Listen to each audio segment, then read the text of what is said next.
Does your dog have hip dysplasia? I know it can be very devastating to hear the bad news about your best friend. For me, when I heard the news about Jackson and when he was diagnosed with hip dysplasia, I was very heartbroken, especially when he was diagnosed at such a young age, around 8 to 11 months. Surgery as a fix can be very expensive and also painful. So as alternatives, here are 3 natural remedies or at-home remedies that you could do to help treat your dog.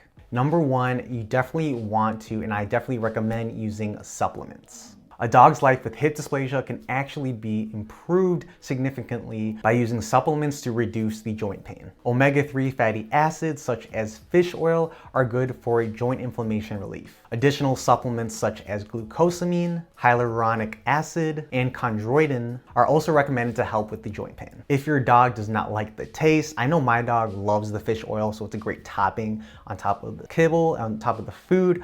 But if your dog doesn't like the taste of these tablets, some come in tablets, some come in pills, you definitely can crush them into your dog's food. For me, Jackson, I'll put up a picture of the glucosamine that we use. It's downstairs somewhere in the closet, but I'll put up a picture of what we use. I think I just get it off of Amazon, and it's actually done wonders. But what I actually do with that is I crush it into his food until like basically dust, and he can't really taste it. So I definitely recommend putting your dog on some sort of supplement daily, just so later in life, the pain and the arthritis that may come with it isn't too bad.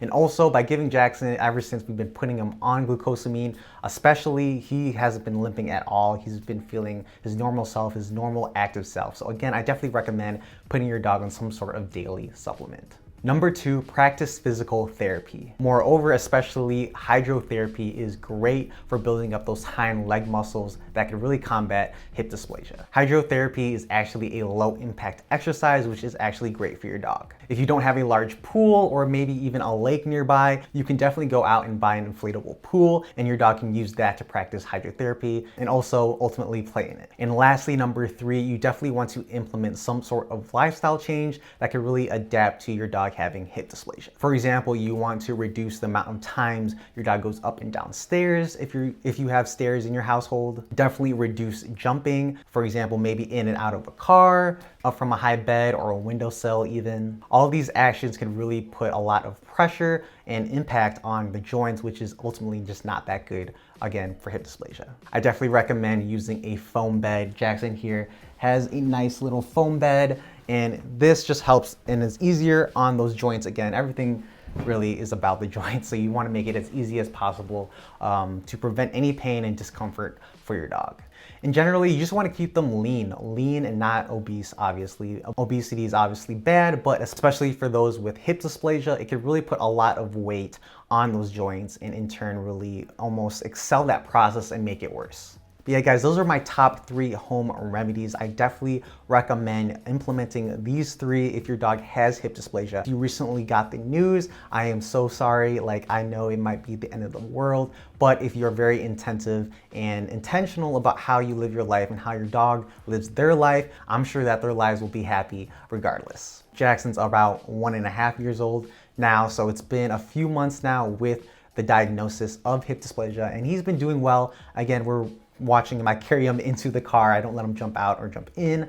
And I definitely watch how he exercises. I don't want to overwork him, nor do I not want to limit how much exercises he does. But using the supplements, lifestyle changes, and again, just keeping him lean really help in making him have a happy life. He's been happy for the past few months, and knock on wood, everything goes well. So honestly, guys, like, if you guys, again, be very careful and cautious of how your dog lives their life, they'll live a happy life, I'm sure, because you guys are in charge of it. If your dog has hip dysplasia and you found any insights or tips, please leave them in the comment section down below.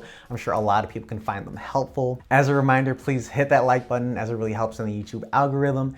And if you're new here, welcome. Please hit the subscribe button too, as it really means a lot to Jackson and me. If you aren't part of our Aussie Doodle Lovers / Owners Facebook group, the link is in the description. All I ask is no selling or promoting of puppies. I just want this to be a place to share insights, tips, ask any questions, and ultimately share the joy of Aussie Doodles. Tell your dogs you love them, Jackson. I love you. Thank you for watching and have an amazing day.